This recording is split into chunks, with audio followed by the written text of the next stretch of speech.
বরিশালে জনসভা শেষে ফরিদপুরে জনসভায় যোগ দেওয়ার কথা রয়েছে তারেক রহমানের। সেখানে রয়েছেন আমাদের আরেক সহকর্মী আরেফিন শাকিল। আমরা তার কাছেও একটু যেতে চাই।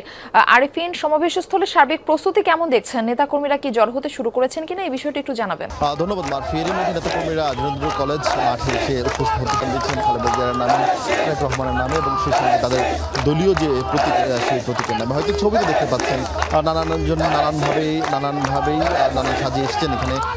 সেখানে বিএনপির পক্ষে তাদের যে ভালোবাসার ভিড় প্রকাশ সেটি করছেন এবং দুপুর 2টা নাগাদ তারেক রহমান এখানে এসে হাজির হওয়ার কথা রয়েছে। এরপর তিনি বক্তব্য রাখবেন। মূলত ফরিদপুরের সমাবেশ হলেও ফরিদপুরের পাশাপাশি গোপালগঞ্জ, মাদারীপুর, শরীয়তপুর, রাজবাড়ির বিএনপির নেতাকর্মীরাও কিন্তু আজকে এই সমাবেশে যোগ দিবেন। এখন পর্যন্ত আসলে শুধুমাত্র ফরিদপুরের নেতাকর্মীরা এই জায়গায় অংশ নিয়েছেন। অন্যান্য জেলার যারা নেতৃবৃন্দ রয়েছেন বা নেতাকর্মী রয়েছেন তারা এখানে আসলে হাজির হননি।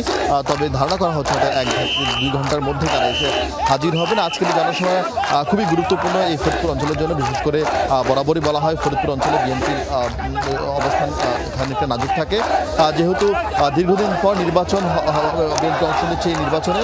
ফলে এই নির্বাচনকে কেন্দ্র করে এখানকার মানুষের যে চাওয়া পাওয়া, মানুষের যে দাবি, সেই দাবি নিঃসন্দেহে তারা তুলে ধরবেন এবং তারেক রহমান সেই দাবির প্রেক্ষিতে তার যে পরিকল্পনা সেই পরিকল্পনার কথা জানাবেন। এবং সব মিলিয়ে যদি বলি মারফি, সমাবেশ 2টা নাগাদ শুরু হবে এবং সেই সমাবেশ শুরু হওয়ার পরপরই হয়তো সেই খবর আপনাদেরকে জানাবো।